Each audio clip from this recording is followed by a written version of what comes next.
How to choose a career that is right for you. Career choices may well be more difficult today than at any time in history, for three reasons.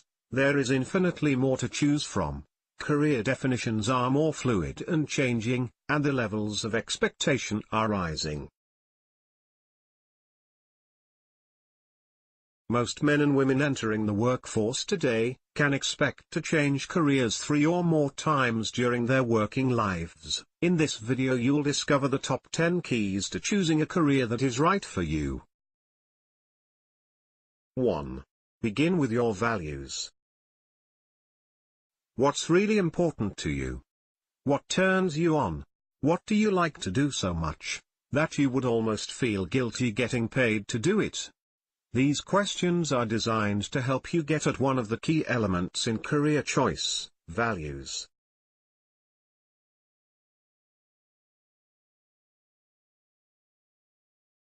Your values are the emotional anchor of all that you do. Satisfying careers are built upon the notion of a high correspondence between one's personal values and the work they will be doing.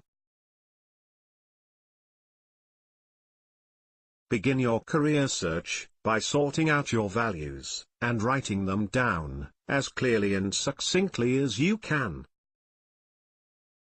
2. Identify your skills and talents. A skill is something you've learned to do. A talent is something you've been born with, or at least that you seem naturally qualified to do. It's important to recognize the difference between the two. You may be skilled at something, and still not find it interesting. Chances are, however, if you are naturally talented at something, there will be a correspondence between that particular talent and your values. Put another way, you are more apt to enjoy doing what you do well naturally, than what you have simply been taught to do. 3. Identify your preferences. From early on, we approach the world with certain personal preferences: how we perceive others, how we think, and make decisions, whether we prefer concepts over people, or vice versa, and the extent to which we are comfortable with uncertainty in our lives. For many, these preferences operate at a subconscious level, but they strongly influence the way we function with others. Some questions may help. Do you regard yourself as highly intuitive? Are you outgoing or reserved? When faced with a decision, do you rely primarily on facts or feelings? Your answers to these questions can tell you much about the kinds of work you will find interesting and challenging. 4. Experiment. There's no substitute for experience. The more the better. It's probably safe to say that nearly every career looks vastly different from the outside than from within. If you're new to the job market, or if you are considering a career change, get out and talk to people who are actually doing it. Take a job in the field or industry, and see for yourself if it's really all you thought it would be.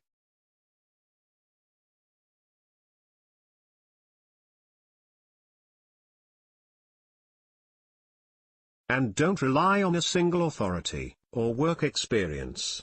Within the bounds of the area you've picked, try to get as much and as varied experience as you can.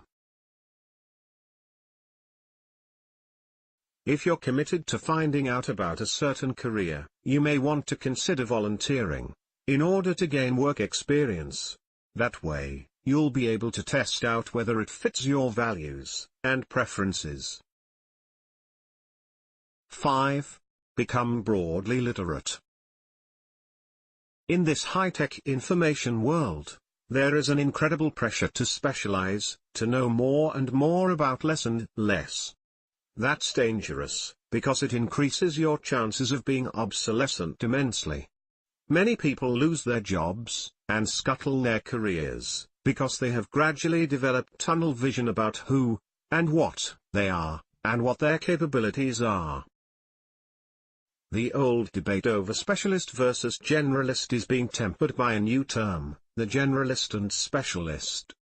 That's the individual who has been able to grasp the large picture, while at the same time, becoming expert on several of its parts.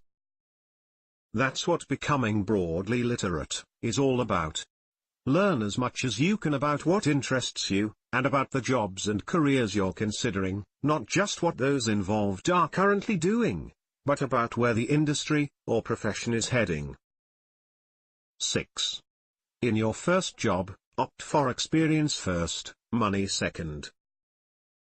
If you're at the top of your class, you may be able to combine both in a single package, but for most new entrants into the workforce, it's a matter of priorities.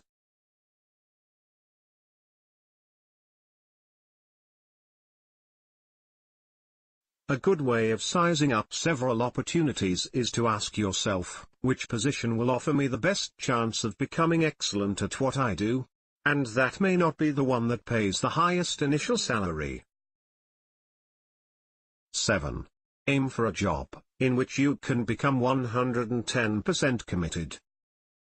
Modest commitment and average performance are unacceptable today. The problem is, with downsizing becoming fully acceptable, you aren't likely to discover the truth of that statement until you're out of a job. So, how to protect yourself? If you aren't able to commit 110% to what you are currently doing, start now to find something in which you can. 8. Build your lifestyle around your income, not your expectations. Recruiters are famous for courting desirable applicants with promises such as, why, in 2 years, you could be making X thousands of dollars. The problem is that many new entrants into the job force buy into this line, and begin living as though they were making the kind of money promised in 2 years. A better way is to begin, right with your first job, to structure your lifestyle in such a manner that you can put away 10% of every paycheck. Starting early, and investing regularly and wisely, are probably 2 of the greatest secrets of wealth accumulation. 9. Invest 5% of your time, energy, and money into furthering your career. In terms of a 40-hour week, that's only 2 hours per week. The point is, you cannot rely on your employer to spoon-feed you. Employers today are oriented towards immediate returns on their dollar. They will invest in you only when they can see an immediate, or relatively quick, payoff, or when they see extraordinary potential. Better to not count on either. Dedicate yourself to getting ahead, by keeping ahead, and you do that by controlling the one thing you can control, your commitment to being the best that you can be. 10. Be willing to change and adapt. If you re-watch the preceding steps in this list, you'll note an absence of emphasis upon goal setting, and a substitution instead, of words like values, skills, talents, and preferences. It's not that goals aren't useful, but rather, that they should emerge naturally, from these other factors, and, even though you may write them down, and paste them on your mirror, they should not obscure need to be willing to change, and adapt, to new conditions, your own growth, and developing opportunities. The distinction here is between direction and plan. An ant has a direction, but not a plan. The ant knows where it wants to go, and is willing to turn around, back up, and change course, in order to get there.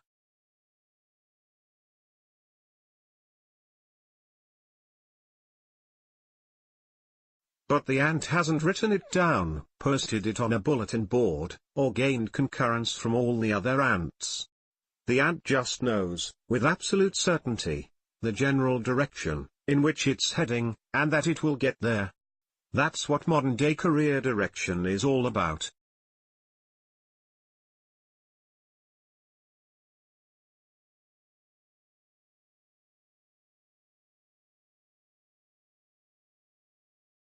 Thank you for watching. Please like this video. For more personal skills guides, visit us at bizmove.com.